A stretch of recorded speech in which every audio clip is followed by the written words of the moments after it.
सभी को नमस्ते। मैं डॉक्टर इकमैन चौधरी और आज की इस वीडियो में हम आपको जानकारी देने वाले हैं टायरिज्म के बारे में। आंखों की अगर हम बात करें, आंख का मांस बढ़ जाना जिसको हम आई टेरिज्म कहते हैं, या फिर बात करना चाहें वेब आई, यानी आंखों में अगर आपके जाले जैसा देखा जाए आपको, या फिर हम बात करें सरफेस आई, इसी के डिफरेंट नेम है। तो आज के इस पूरे वीडियो में हम आपको जानकारी देने वाले हैं कि आंखों में जो टायरिज्म होती है, एक वेज शेप जो स्ट्रक्चर होता है, ट्रायंगुलर स्ट्रक्चर, वो क्यों बन जाता है, यानी आंख में आपका मांस क्यों बढ़ जाता है, इसके पीछे क्या कारण हो सकते हैं। जरूरी जांचों की हम बात करेंगे, होम्योपैथिक ट्रीटमेंट की हम बात करने वाले हैं। तो पूरी जानकारी के लिए आपको पूरा वीडियो जरूर देखना है। तो आइए स्टार्ट करते हैं। सबसे पहले हम डिस्कस कर लेते हैं टायरिज्म क्या है। देखिएगा, टायरिज्म एक आपका जो कंजक्टिवा है, यानी आपका जो व्हाइट पार्ट है, सफेद हिस्सा है जो आपकी आंख का, उसका एक एक्स्ट्रा ग्रोथ है, यानी वो ग्रोथ कर जाती है, उसकी एक एक्स्ट्रा ग्रोथ देखी जाती है।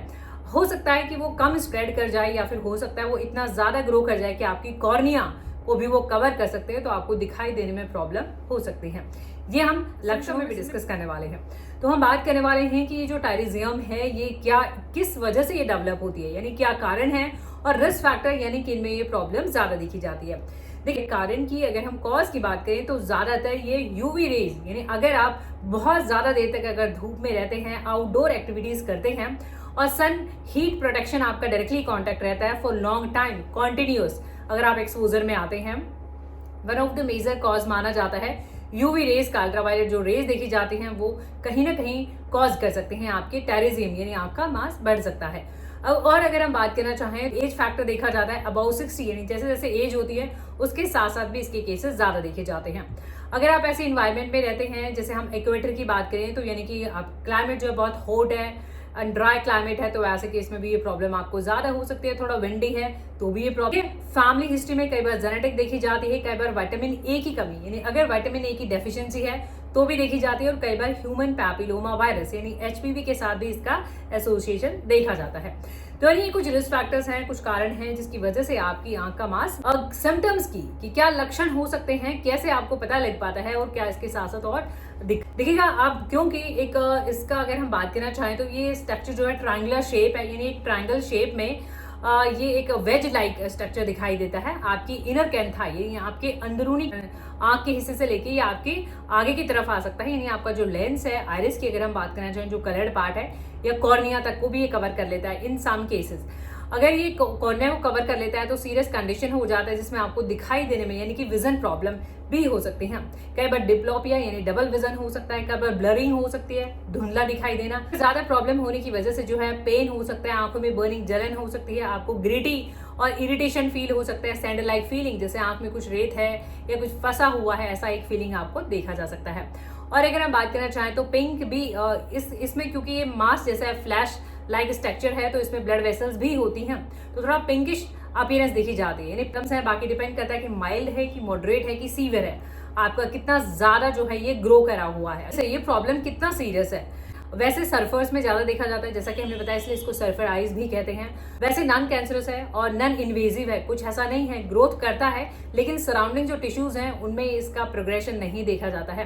कि नॉन कैंसरस है, कोई ऐसा नहीं कि कोई कैंसरस चेंजेस उसमें देखे जाते हैं, तो ऐसा कोई सीरियस कंडीशन नहीं देखा जाता है अंटिल ये बहुत ज्यादा ग्रो कर जाए। तो ऐसे केस में आपके विजन में प्रॉब्लम का देखा जाता है, जिसको हम कहते हैं पिंगिकुला।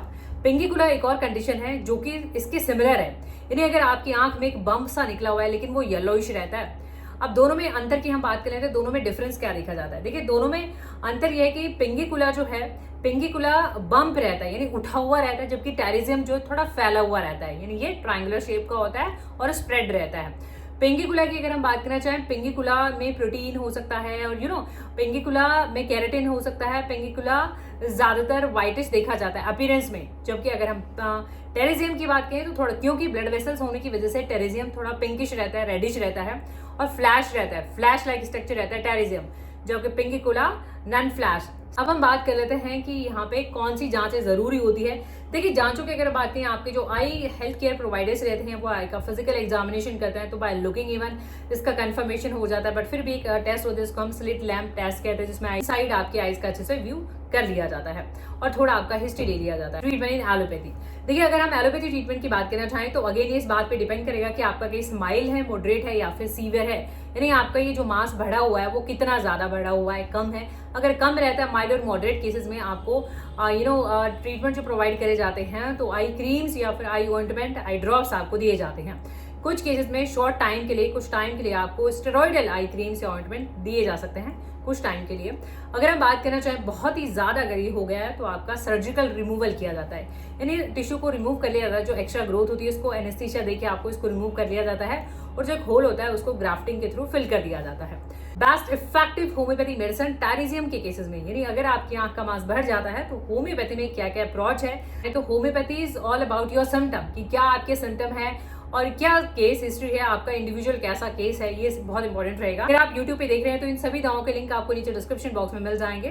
देखिएगा आर्सेनिक अमेल्गम होम्योपैथी में अगर आपकी आईज में एक एक्स्ट्रा ग्रोथ देखी जाती है तो आर्सेनिक अमेल्गम बहुत ही अच्छी दवा है। आर्सेनिक अमेल्गम में मिडनाइट एग्रीवेशन देखी जाती है और आर्सेनिक अमेल्गम में ईचिंग और बर्निंग यानी खुजली और जलन देखी जाती है। आर्सेनिक अमेल्गम में ड्राइनेस भी देखी जाती है। तो ऐसे अगर सिम्टम देखे जाते हैं तो आप आर्सेनिक अमेल्गम को यूज करिए। दवाइयां आपको ऑरली लेनी है, मुंह में लेनी है, आंख में नहीं डालनी है, ये बात का आप खास ध्यान रखिएगा। तो इस तरीके से आप इसे लें, 1-2 ड्रॉप लें, दिन में 1-2 बार लें खाना खाने से पहले। और देखिएगा सल्फर होम्योपैथी में बहुत ही अच्छी दवा है। अगर आपको कोई भी अगर हम बात करना चाहें आईज में सल्फर का इंडिकेशन देखा जाएगा, रेडनेस बहुत ज्यादा रहेगी और इसमें खुजली देखी जाती है और रेडनेस देखी जाती है, तो ये सिम्टम्स सल्फर के देखे जाएंगे। सल्फर में हॉट देखे जाए, ड्राइनेस ऑफ स्किन, सल्फर में ड्राइनेस देखी जाएगी, हॉट पेशेंट रहेगा और साथ में जो हमने बात करी ईचिंग देखी जा सकती है। तो ऐसे यूज करें। अगेन ड्रॉपर की हेल्प से आप लें, 1-2 ड्रॉप लें, दिन में 1-2 बार लें खाना खाने से पहले। देखिएगा जिंका मैट बहुत ही अच्छी दवा है टायरिजियम को ट्रीट करने में। ऑलमोस्ट हम ये नंबर 1 रेमेडी भी कह सकते हैं। जिंका मेटालिकम बहुत अच्छे से दिखा देती है। जिंका मेटालिकम में आउटडोर एक्टिविटीज की वजह से अगर आपकी ये मास बढ़ जाता है, टेरिज्म देखा जाता है, तो हम ऐसे केसेस में यूज करते हैं और एक थिक टिश्यू ग्रोथ देखी जाती है कैंथाई से लेके आप कर सकते हैं, वही एक ड्रॉपर की हेल्प से आप यूज करें 1 or 2 ड्रॉप्स। बेलाडोना के बारे में बात करना चाहेंगे। बेलाडोना भी होम्योपैथी में आई के लिए, आई में रेडनेस है, हॉट एंड ड्राई, ये 3 जो है सिम्टम बेलाडोना के देखे जाते हैं। रेड रहेगी आईज, ड्राई हो सकते हैं, हॉट ड्राइनेस देखी जाती है। तो ऐसे केस में आप बेलाडोना को यूज करें। सेम वैसे ही म्यूर की अगर हम बात करना चाहें तो नेट्रोम्यूर में एग्रेवेशन यानी दिक्कतें बढ़ती हैं समर सीजन में, यानी समर में गर्मियों में दिक्कतें बढ़ती हैं और सनलाइट हीट, सन हीट की वजह से, इसलिए हम इसे सनस्ट्रोक में, लू में यूज करते हैं।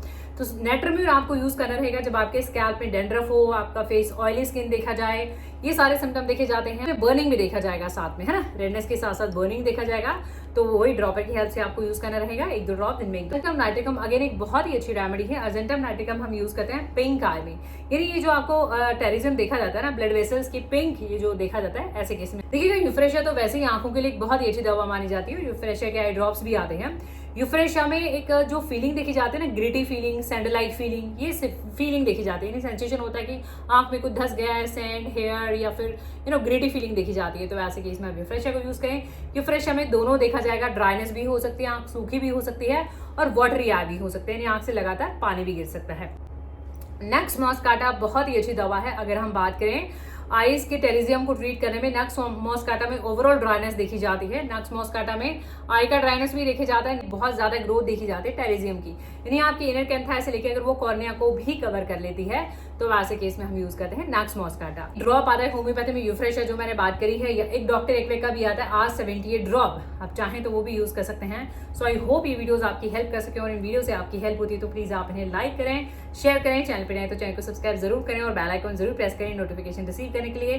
Thank you for your time, keep watching, keep supporting, thank you so much. अगर आप इंडिविजुअल और या वीडियो कंसल्टेशन चाहते हैं तो आप हमें दिए हुए व्हाट्सएप नंबर पर कॉन्टैक्ट कर सकते हैं। Thank you so much, thank you.